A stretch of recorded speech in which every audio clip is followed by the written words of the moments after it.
네, 이번 시간에는 사회보장제도와 관련된 계산 문제를 좀 풀어보도록 하겠습니다. 수능 완성 87쪽의 6번 문제고요. 같이 한번 보도록 할게요. 자, 우리나라 사회보장제도 A에서 C의 목적이 다음과 같이 나와 있습니다. 자, A를 보면요, 노령, 장애, 사망 시 본인 또는 가족에게 밑줄 연금을 준다. 닥치지 않은 위험이지만 추후 나에게 생길 수 있는 위험에 대해서 미리미리 대비하고 있는 A는 뭘까요? 사회보험이라고 할 수 있겠습니다. B. 일상생활과 사회활동이 어려운 저소득층을 위해 밑줄 한번 쳐볼까요? 요양보호사가 방문, 가사와 간병을 지원. 자, B를 보면은 A처럼 연금과 같이 돈을 주지는 않지만 취약계층에 대해서 어떤 서비스를 제공을 하고 있습니다. 그럼 B는 뭐가 될까요?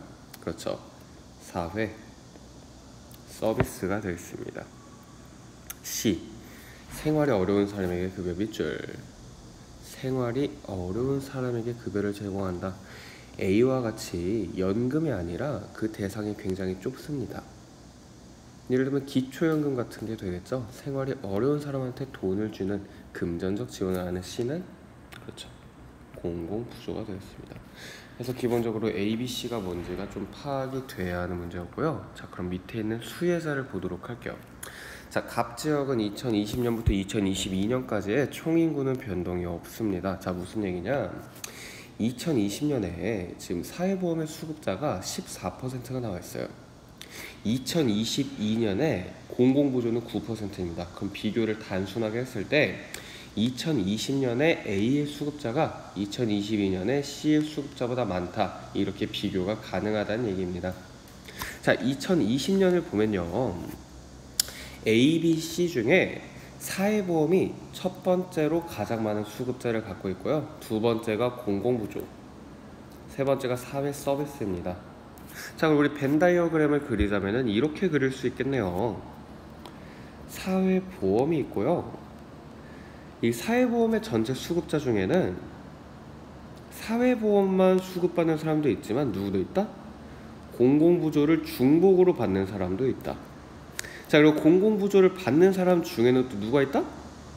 사회 서비스를 받는 사람이 또 따로 있다. 이렇게 표현할 수 있겠죠? 그렇기 때문에 모든 사회 서비스 수급자는 공공부조와 사회보험의 수급자이다. 모든 공공부조의 수급자는 사회보험의 수급자이다. 이렇게 표현할 수 있겠습니다. 포함관계가 어떻게 되는지를 보는 게 여기에 핵심이라 할 수 있겠네요.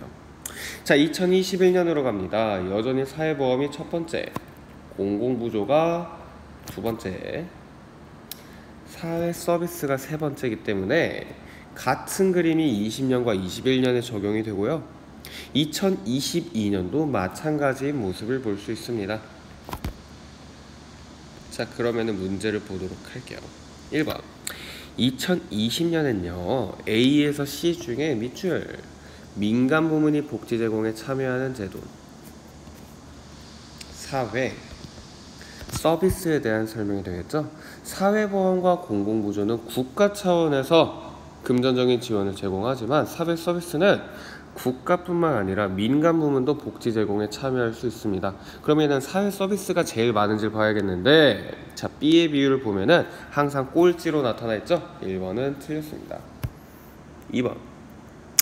2022년의 밑줄 의무가입을 원칙, 소득이 있는 사람이라면 누구나 가입해야 되는 거 A가 되겠죠. 자, 이 제도의 수혜자 수와 그렇지 않은 제도의 수혜자 수, 그럼 이거는 B와 C가 되겠습니다. 자, 2022년에 A의 수급자 수는 총 몇 명이죠? 14명입니다.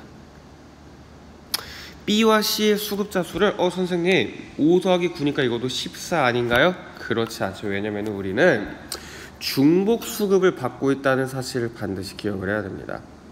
공공부조와 사회서비스의 수급자를 보려면요, B 플러스 C를 한 다음에 공공부조와 사회서비스의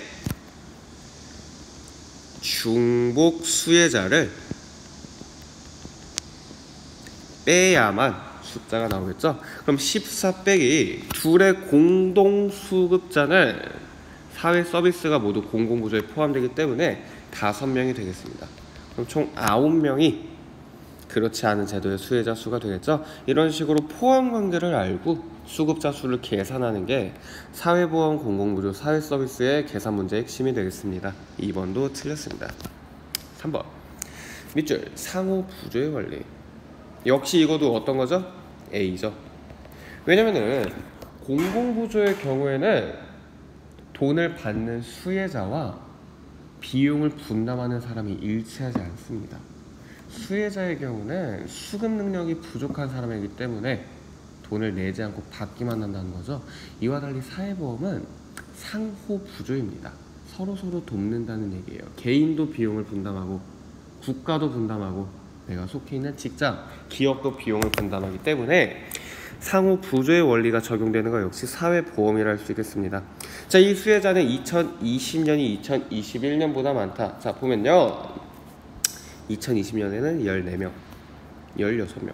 인구수가 동일하기 때문에 연도 간 단순 비교가 가능하다 했죠? 21년이 더 많은 모습을 볼 수 있습니다. 4번 밑줄 비금전적 지원. 사회 서비스에 대한 설명 B가 되겠죠? 이거의 수혜자는 21년이 22년보다 많다. 아니죠. 22년이 더 많네요. 정답은 5번. 2020에서 2022년 금전적 지원을 원칙으로 하는 제도의 수혜자 중. 자, 그럼 이거는 뭐예요?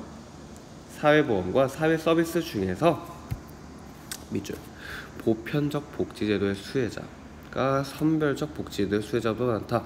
자, 보편적 복지라는 건 누구나 누릴 수 있다는 거죠. 사회보험이 되겠습니다.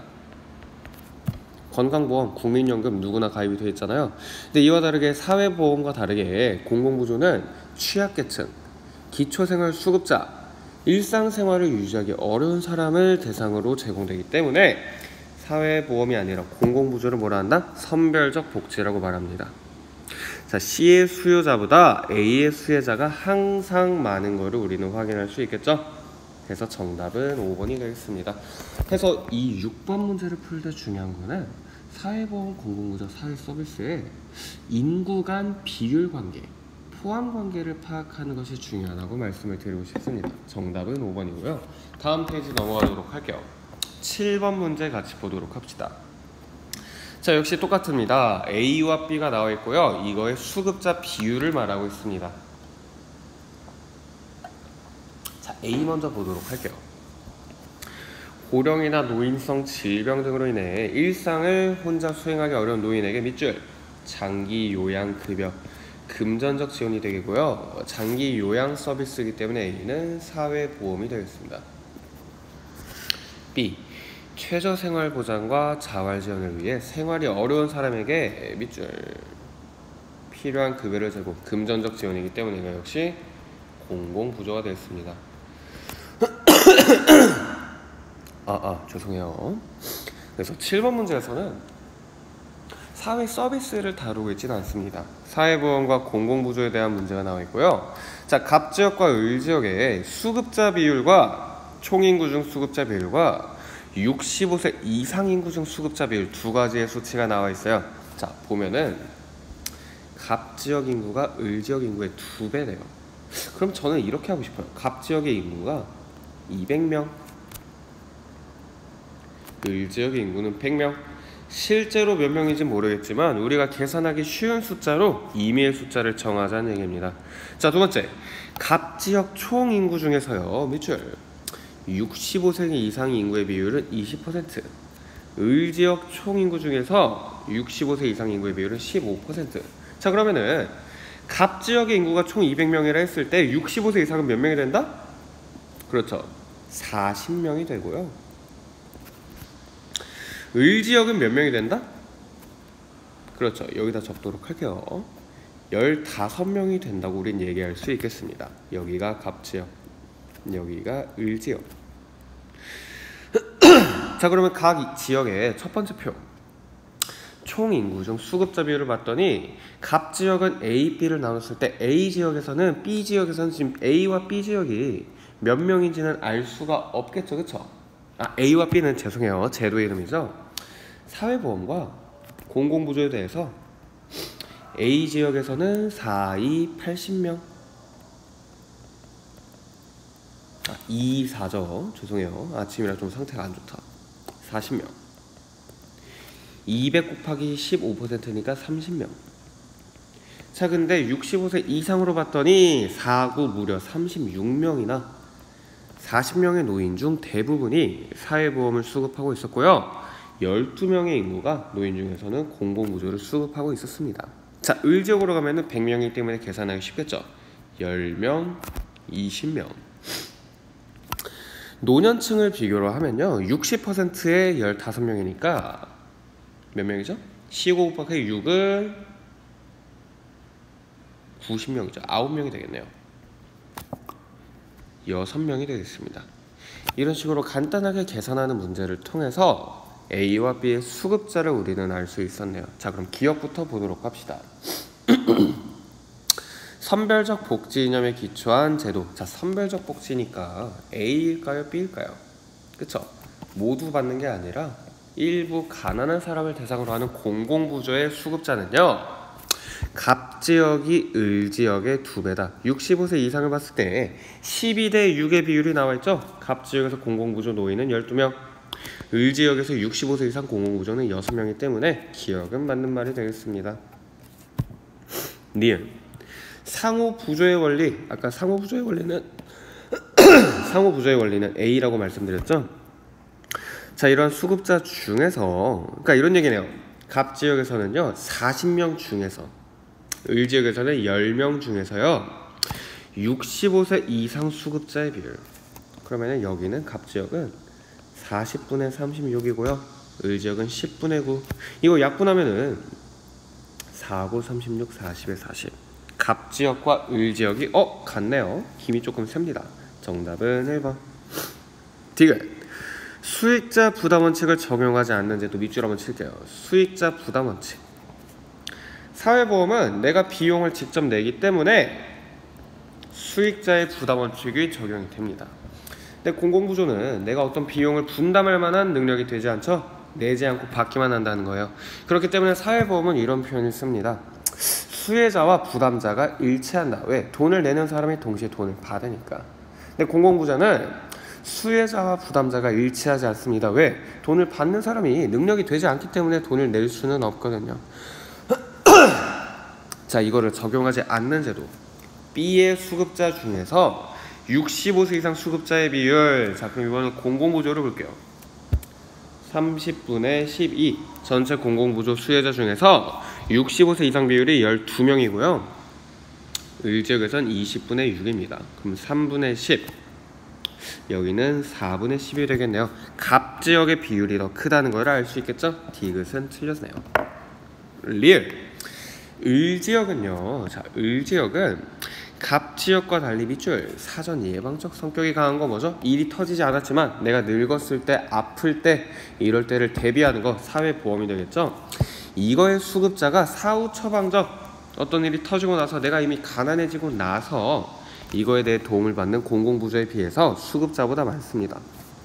갑지역과 을지역 모두에 해당하기 때문에 정답은 1번. 그래서 수급자들을 계산하는 문제가 이렇게 다시 한번 나올 수 있고요. 8번 문제 같이 보도록 할게요. 선생님 코 한번 풀고 올 테니까 8번 문제 잠깐 눈으로 한번 보도록 합시다.